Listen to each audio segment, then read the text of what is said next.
श्री शिवाय नमस्तुभ्याम, हर हर महादेव, जय महाकाल। कैसे हैं आप सभी लोग। देखिए आज का जो ये वीडियो है ना, आप सभी लोगों के लिए बहुत ही ज्यादा खास और विशेष होने वाला है। आपको शिवलिंग पर जल ही नहीं चढ़ाना है और आपको इसका दुगना फल प्राप्त होगा। आप सभी को पता है कल है प्रदोष का दिन और यह है वैशाख मास की प्रदोष का दिन। अगर महादेव आपकी नहीं सुन रहे हैं, उपाय कर करके थक चुके हो, आपकी कोई कामना कोई इच्छा पूरी होने का नाम ही नहीं ले रही है ना, तो इस वैशाख प्रदोष के दिन इस अचूक महा उपाय को करना बिल्कुल मत भूलिएगा।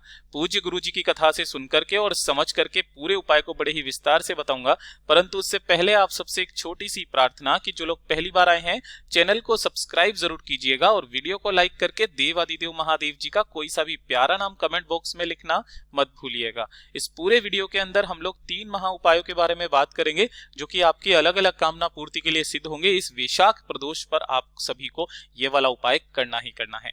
ध्यान से सुनना, समझते चले जाना। सबसे पहले बात करते हैं पहले वाले उपाय की।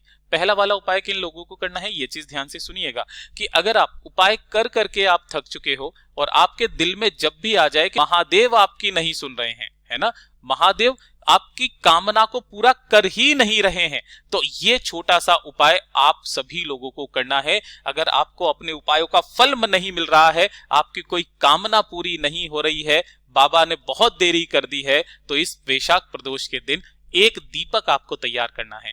ये जो दीपक आप तैयार करोगे ना, ये करोगे आटे का दीपक। जो आपके घर में गेहूं का आटा हो, उसी आटे का दीपक आपको तैयार करना है। इसके अंदर आपको लगानी है गोल बाती और इसके अंदर जो भरोगे वो भरोगे गाय का घी। ठीक है, तो पहले नंबर पर आपको ये एक दीपक तैयार कर लेना है। दूसरे नंबर पर आपको एक बेलपत्र चाहिए होगी जो कहीं से भी खंडित कटी फटी ना हो। इसके नीचे की ये डंडी भी होनी चाहिए। काफी सारे लोग इसे तोड़ देते हैं, ये डंडी भी होनी चाहिए, ये चीज ध्यान दीजिएगा। और 1 लोटा शुद्ध जल अपने घर का। अब चूंकि ये वैशाख की प्रदोष है तो कोशिश करना कि आप अपने जो मिट्टी का कलश होता है ना, उस मिट्टी का हांडे का जल आप इस तांबे के कलश में भरो। ठीक है, कोशिश ये करना। ये तीनों को लेकर के आपको इस प्रदोष के दिन पहुंच जाना है। कहां पर? बाबा के मंदिर शिवलिंग के पास में। सबसे पहले जैसे ही आप यहां पर पहुंचोगे, उत्तर दिशा नॉर्थ डायरेक्शन की तरफ मुंह करके आपको खड़े हो जाना है। ठीक है, और जो पूजा पाठ अर्चना पहले आपको करनी है, जो आप जैसे चढ़ाना करते हो वो आप कर लेना। उसके पश्चात आपने जो यहां पर एक बेलपत्र लिया है, इस एक बेलपत्र को आपको जहां से तीनों पत्तियां जुड़ी हुई है इस जगह से पकड़ना है और बाबा की शिवलिंग के ठीक ऊपर अपनी कामना कह करके पहले इस बेलपत्र को समर्पित करना है। डंडी रहेगी जलाधारी की तरफ, बीच वाली पत्ती का मुख रहेगा आपकी तरफ। पहला काम ये कर दिया। दूसरा, आपको लेना होगा ये जो जल आप अपने घर से लेकर के आए हो, अपने दोनों हाथों में लेना। इसी कलश में से थोड़ा सा जल सबसे पहले आपको गणेश जी के चरणाविंद, जो शिवलिंग का राइट हैंड साइड का भाग होता है, यहां पर आपको समर्पित करना है। दूसरे नंबर पर आपको षडानंद कार्तिकेय जी के स्थान पर इस जगह समर्पित करना है। तीसरे नंबर पर माता अशोक सुंदरी के स्थान पर समर्पित करना है। और चौथे नंबर पर जो ये माता रानी का हस्त कमल है ना, ये जो कटी भाग है, इसके चारों तरफ जल समर्पित करना है। अब 5वें नंबर पर आप जल कहां समर्पित करते थे? शिवलिंग पर। लेकिन आपको यहां पर जल समर्पित ही नहीं करना है। जो भी जल उस कलश में बचा हुआ है, उस जल को लेकर के और जो आपने एक आटे का दीपक तैयार किया है, इन दोनों को लेकर के आपके आसपास या आपके घर में जहां पर भी बेलपत्र का पेड़ हो उसके पास में जाना। एक दीपक पहले यहां पर प्रज्वलित कर देना। इसके नीचे कोई ना कोई आसन जरूर लगा दीजिएगा और अपनी कामना कह करके बाकी का जो जल बचा है ना, उस पूरे जल को इस बेलपत्र पेड़ की जड़ों में ओम नमः शिवाय श्री शिवाय नमस्तुभ्यम का स्मरण करते हुए सींच देना। पूज्य गुरु जी ने कहा था कि शिव महापुराण, ब्रह्म वेवर्त पुराण, यहां तक कि श्रीमद् भागवत गीता के अंदर वर्णित है कि पूज्य गुरु जी ने बताया कि जो भी व्यक्ति जिसकी कामना पूरी नहीं हो रही है, उपाय कर करके वो थक चुका है, सब कुछ करके देख लिया, नहीं हुई कामना, उस व्यक्ति ने जो मेरे पास में आता था, अपनी कामना बोलता था, कामना पूरी नहीं हुई, मेरे ऊपर जल ना चढ़ाया, तो उन्होंने कहा था कि जो भी व्यक्ति माता रानी के हस्त कमल के चारों तरफ जल चढ़ा करके बेलपत्र पेड़ के नीचे जल चढ़ाएगा कि हे पार्वती, तुम उन्हें दुगना फल प्रदान करना। कितना? दुगना फल प्रदान करना। पूज्य गुरुजी ने कहा इस वाले उपाय को जो प्रदोष पड़ जाए उस प्रदोष के दिन करके देखिएगा, आपकी वो इच्छा, वो कामना जरूर पूरी होगी। पूज्य गुरुजी का बहुत अद्भुत और अचूक उपाय है, जरूर कीजिएगा। बात कर लेते हैं दूसरे वाले उपाय की।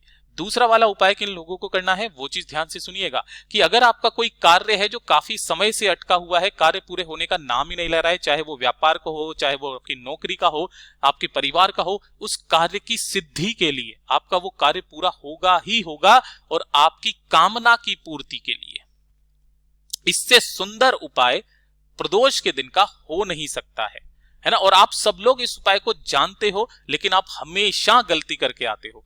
आपने शिवलिंग पर कभी भी इस तरीके से कनेर के फूलों को समर्पित किया होगा, धतूरे के फूलों को समर्पित किया होगा, लेकिन कनेर का और धतूरे का जो फूल होता है ये सिर्फ 2 जगह पर समर्पित होता है। किन किन जगहों पर? पहला शिवलिंग पर ऊपर, और दूसरा मैया अशोक सुंदरी पर। केवल इन 2 जगह पर इन फूलों को समर्पित किया जाता है। और जब भी आप अपनी कार्य सिद्धि, कामना पूर्ति के लिए उपाय करते हो ना, तो इनको चढ़ाने का भी क्रम सबसे अलग होता है। धतूरे का फूल अलग तरीके से चढ़ता है, कनेर का फूल अलग तरीके से चढ़ता है। मैं दोनों से ही आपको ये उपाय बताऊंगा, जो आपको मिल जाए उससे आपको ये उपाय करना है। अगली प्रदोष तक आपका वो कार्य संपूर्ण होगा ही होगा। सबसे पहले बात कर लेते हैं कि यहां पर जो आप अगर कनेर के फूल लेते हो, 2 कनेर के फूल लेना है और 1 लोटा शुद्ध जल अपने घर का लेना है। इन दोनों को लेकर के पहुंच जाना बाबा के मंदिर शिवलिंग के पास में। उत्तर दिशा नॉर्थ डायरेक्शन की तरफ आपको मुंह करके खड़े हो जाना है। सबसे पहले जिस कार्य सिद्धि के लिए आप आए हो उसकी कार्य सिद्धि की कामना करते हुए अपना नाम और गोत्र बोल करके 1 लोटा शुद्ध जल बाबा की शिवलिंग पर पहले समर्पित कर देना। ओम नमः शिवाय, श्री शिवाय नमस्तुभ्यम का स्मरण करते हुए उसके पश्चात जो आपके पास में 2 कनेर के फूल है उनको चढ़ाने का क्रम ध्यान दीजिएगा। पहला जो फूल है वो माता अशोक सुंदरी के ऊपर समर्पित होगा, और अशोक सुंदरी के ऊपर जब आप समर्पित करेंगे तो उस फूल का जो खिला हुआ भाग है वो जलाधारी के तरफ होगा और जो डंडी का भाग है वो शिवलिंग की तरफ होगा। मैं आपको यहां पर बता देता हूं कि ये वाला जो खिला हुआ भाग रहेगा ये जलाधारी के तरफ, और ये वाला जो पीछे का भाग होगा ये शिवलिंग की तरफ होगा। दूसरा फूल जो आपको शिवलिंग के ऊपर समर्पित करना है उसमें आपको खिला हुआ भाग आपसे विपरीत दिशा में, अगर आप यहां खड़े हुए हो आपसे विपरीत दिशा में होगा और डंडी आपकी तरफ में होगी। अपनी कामना कह करके दोनों को यहां पर रख करके चले आ जाइएगा। अगली प्रदोष तक आपकी वो कामना पूरी जरूर होगी। ये जो मैंने बताया ये कनेर के फूल के लिए बताया, लेकिन जब आप धतूरे के फूल से आप इस उपाय को करते हो तो इसका क्रम बिल्कुल बदल जाता है। अब यहां पर जो पहला फूल होगा वो शिवलिंग पर समर्पित होगा, जिसका खिला भाग आपकी तरफ होगा और डंडी विपरीत दिशा में, और जब आप माता अशोक सुंदरी के स्थान पर समर्पित करोगे तब खिला भाग शिवलिंग के तरफ और डंडी जलाधारी की तरफ होगी।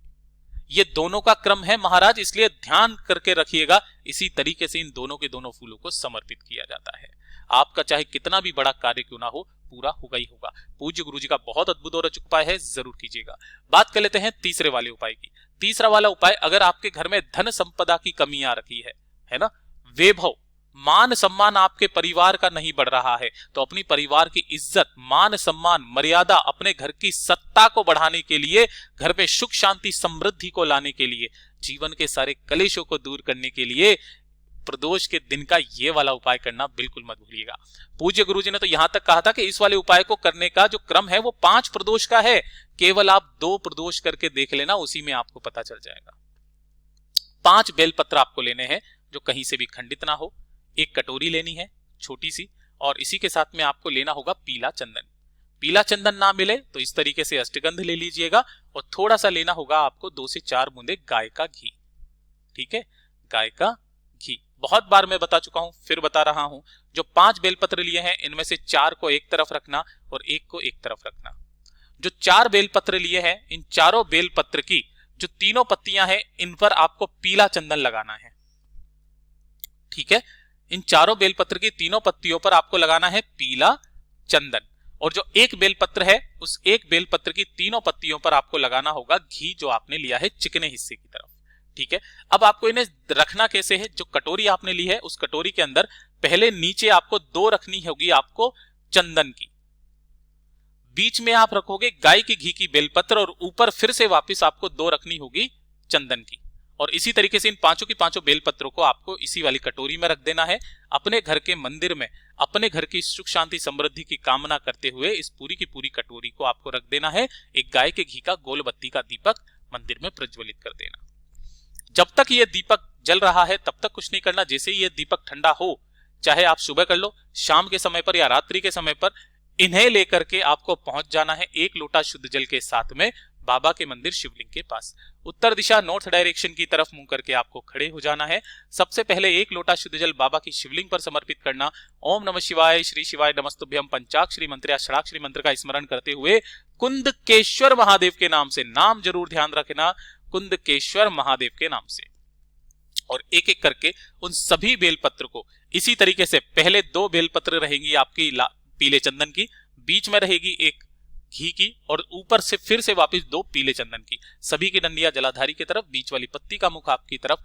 दोनों हाथों से इस शिवलिंग को इस तरीके से पकड़ के अपने घर की सुख शांति समृद्धि धन संपदा की कामना करके वापस घर के तरफ चले आ जाइएगा। केवल 2 प्रदोष करके देख लीजिएगा, आपके घर में धन की आवक होना स्टार्ट हो जाएगी। पूज्य गुरु जी के सभी उपाय बहुत ही ज्यादा खास और अद्भुत है, जरूर कीजिएगा। वीडियो पसंद आए तो लाइक जरूर करना, साथ ही साथ चैनल को सब्सक्राइब जरूर कीजिएगा। मैं आपसे मिलता हूं अगले वीडियो में, तब तक के लिए ओम नमः शिवाय, हर हर महादेव, जय महाकाल।